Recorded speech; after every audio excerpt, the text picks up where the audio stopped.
I'm Tracy Sable. Tonight on EWTN News Nightly, another round. President Joe Biden announces his re-election campaign. We're at the White House. A trial of peace. Sudan announces its third attempt at a ceasefire after 48 hours of negotiations. A month of hope. We learn about a group that works year-round to spread support to vulnerable children. And back to Budapest. We prepare for Pope Francis's upcoming trip to Hungary with a report from the Vatican. These stories and more tonight. From EWTN, the Global Catholic Network, this is EWTN News Nightly. Thank you for being with us on the feast of St. Mark the Evangelist. Our top story tonight, President Joe Biden wants voters to give him a second term. He has confirmed that he is running for re-election, even though recent polls show a majority of Americans, including Democrats, don't want him to. Add one of the top issues at stake is abortion. White House correspondent Owen Jensen reports. Owen? Tracy, good evening to you. Tonight, pro-life Republicans are pushing back against President Biden's pro-abortion agenda. One Republican presidential candidate today told an audience she's trying to save as many lives and help as many moms as possible. Putting any doubts to rest on whether he's running, President Joe Biden releases a 3-minute video. His formal campaign begins today. He says he needs another 4 years in office to complete the job. When I ran for president 4 years ago, I said we're in a battle for the soul of America, and we still are. Early on in the video, the president warns of who he calls mega extremists and what they're doing. Dictating what health care decisions women can make, banning books, and telling people who they can love, all while making it more difficult for you to be able to vote. But Republican presidential candidate Nikki Haley defends life. She spoke today at SBA Pro-Life America's headquarters in Virginia. I believe every life is a blessing from God. My heart hurts when someone decides not to go through with a pregnancy. The former governor and ambassador said she wants to move America more towards life, adding that will take consensus, while emphasizing humanizing over demonizing each other. I do believe there is a federal role on abortion. Whether we can save more lives nationally depends entirely on doing what no one else has done to date, and that is to find consensus. But the Biden administration continues to go against Catholic Church teaching, which mandates protecting the unborn.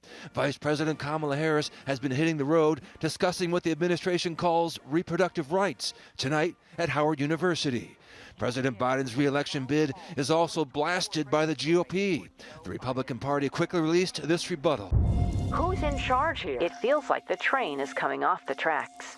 As for President Biden, he's immediately appealing to his base, speaking today at a conference in Washington, D.C. for North America's building trades unions. Now we've just got to keep it going, finish the job.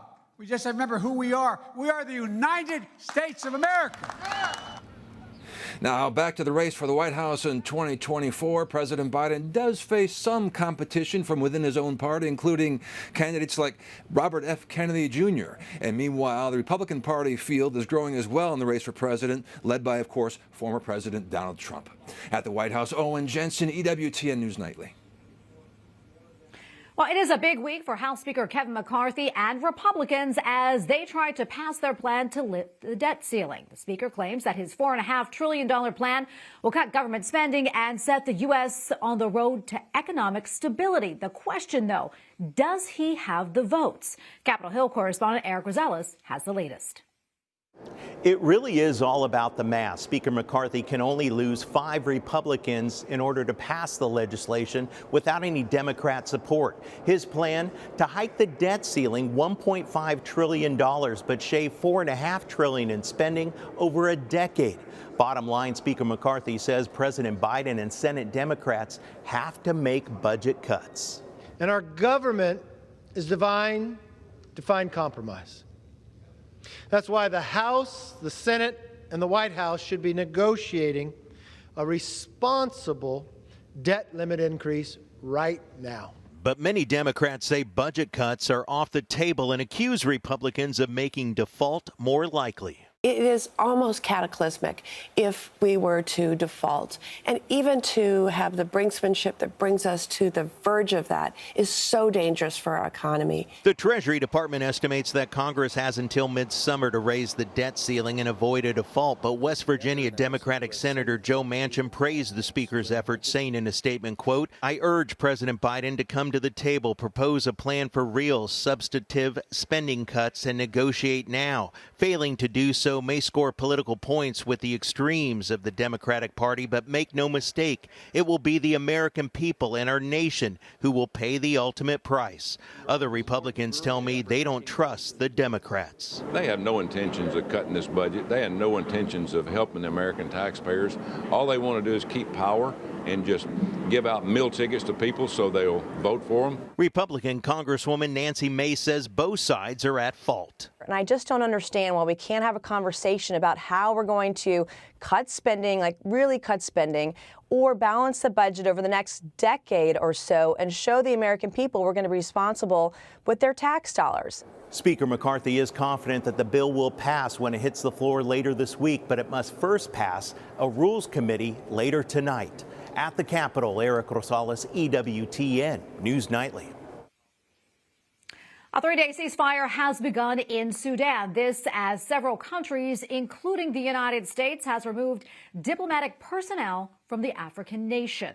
British and Irish citizens arrived late yesterday in an airport on the Horn of Africa, but thousands of others remain in Sudan. More than 400 people have been killed in the fighting, with around 3,000 others wounded. The truce comes after 48 hours of negotiations. We go now to Brett Bruen, president of the Global Situation Room. Brett, great to be with you today. This situation in Sudan is being described as unpredictable and volatile, and now the World Health Organization is saying that there is a huge biological risk as one of the warring sides has now occupied a laboratory that contains samples of diseases like measles. Brett, what are we looking at right now, and how potentially dangerous could this get? Well, I think the answer is it could get a lot more dangerous. This is a very volatile region. But on top of that, as you cite, the WHO has come out naming this lab as one of the areas, there potentially are others, that has been captured by these rebellious factions. And that obviously poses a whole lot of risks. And the trafficking, Tracy, in those kinds of biological agents can fetch enormous prices on the international market. That's a real concern for leaders in Washington. Yes, so concerning. And we also know that U.S. Special Forces helped to evacuate the U.S. Embassy over the weekend and bring diplomats home. But, Brad, there are still about 16,000 U.S. citizens still in Sudan, many dual nationals. What of them? And what's being done to bring them to safety?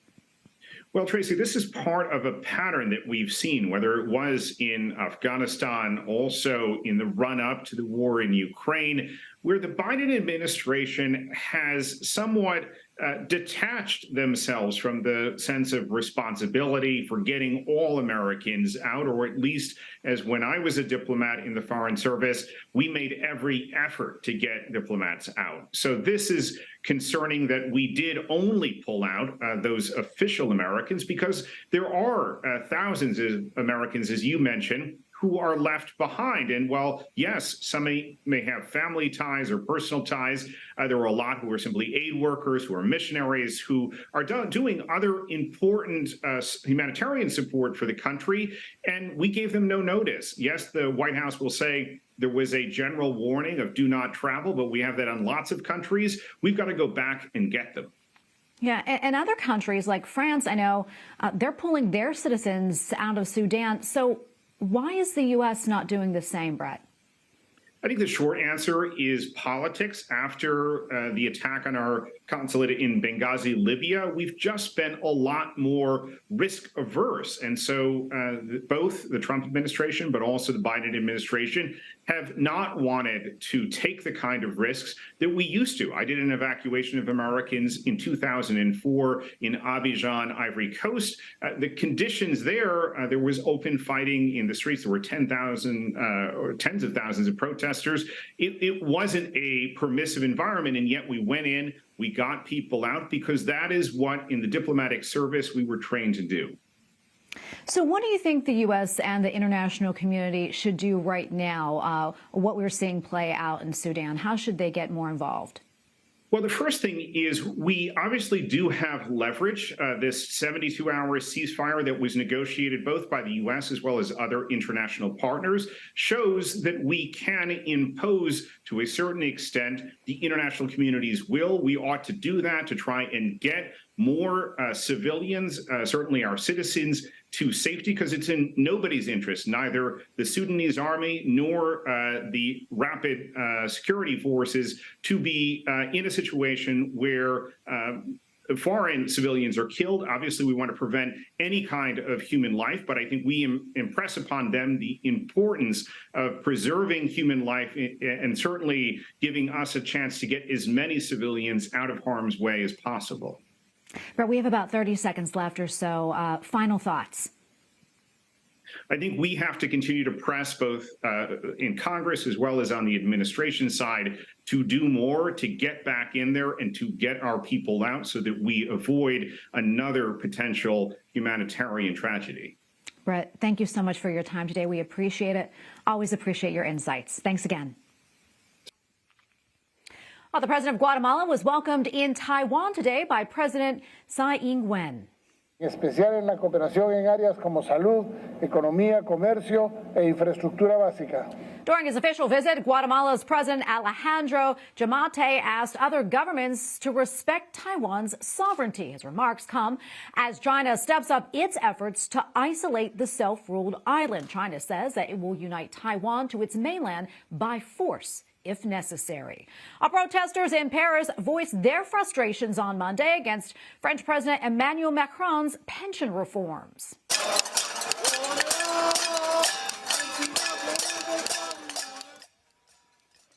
President Macron's government passed legislation last month that raised the retirement age in France from 62 to 64. Macron has claimed that this was a necessary step to save France's pension system. Opponents of the legislation argue that the wealthy should pitch in more instead. And we have a lot more still to come here on EWTN News Nightly, including spreading hope. We learn about an organization reaching out to vulnerable children and their families. And one of the 12, Pope Francis appoints a new bishop to a diocese in central Pennsylvania.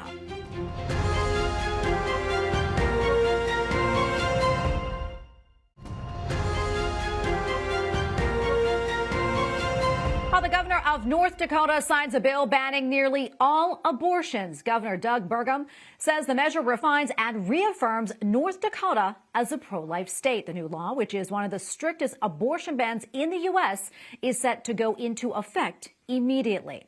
Well, April is National Month of Hope, which is all about celebrating the belief that things will work out in the end. One Catholic organization is working to bring hope to vulnerable children and their families around the world. Changing the Way We Care is a global initiative by Catholic Relief Services and Mestral International. The group works with partners around the world to empower families to care for their own children.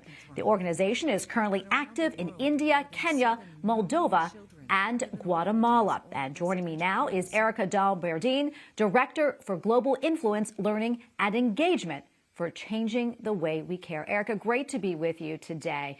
You know, it may be a surprise to some to learn that there are a number of children in orphanages that actually have at least one living parent. Tell us more about this, and what are some of the ways that parents and children become separated? What happens? Yeah, thanks so much for this opportunity. And I think National Month of Hope is the perfect time to be talking about this issue. What many Americans and others don't realize, as you say, is that there are millions of children around the world living in orphanages, what we prefer to call residential care facilities, who aren't actually orphans. 8 out of every 10 children, according to the research in orphanages, have one living parent. And the vast majority of the other children have extended family members, relatives who could potentially bring them in and care for them if they had the right kind of support. The reasons that so many children are placed in orphanages or residential care facilities, even though they have a parent, is poverty, is because often families simply can't provide the basic needs for their children: food, clothing, access to education, and other issues such as violence, war, disease like COVID, HIV, AIDS, and so on. But we know, the research says, decades of research say, that children fare far better in life at every level if they're raised in a family, in a safe and nurturing family, rather than in an institutional setting. And Erica, talk to us about, maybe the challenges in reconnecting children with their families.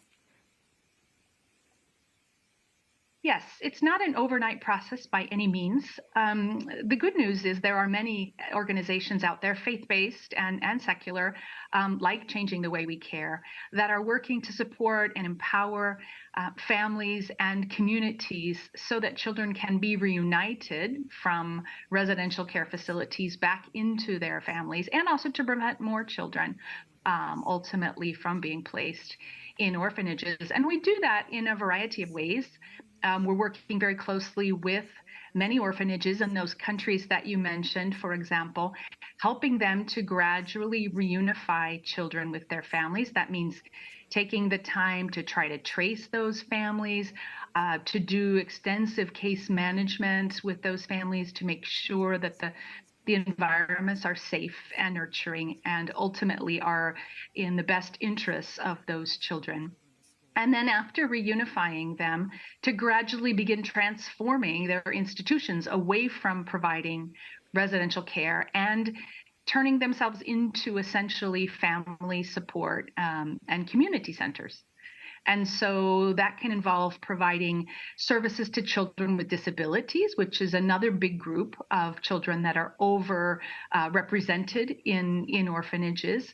It means helping families connect up to social services, helping them get positive parenting programs, occasionally small business loans and business advice. Various types of support, sometimes facilitating access to educational scholarships so that children can go to school and still live at home. All of those are ways that families ultimately can be strengthened and can keep their children with them. And Erica, what can we do to help out with all of this? Yeah, well, I'm really personally humbled by the millions of Americans, people of faith, who contribute so generously their time and their talents and treasure to support orphanages. And so what we're saying is, not to stop supporting orphanages, but rather to use that influence that people have with the orphanages they support to encourage them to begin reunifying children with their families where they are able, and to gradually consider transforming into centers that can support families to be successful. And those organizations need financial support to do that. So we can all continue to fund those organizations, but really by trying to influence them to support and prioritize family care over residential care, over orphanages. Erica, thank you so much for coming on and sharing all this with us. We really appreciate it, and thank you for what you do. God bless you. Thank you so much. Up next on EWTN News Nightly, papal visit. We follow the Pope's plans to Hungary this weekend with a report from the Vatican. Plus, a new bishop. We honor a recent appointment to the Harrisburg Diocese.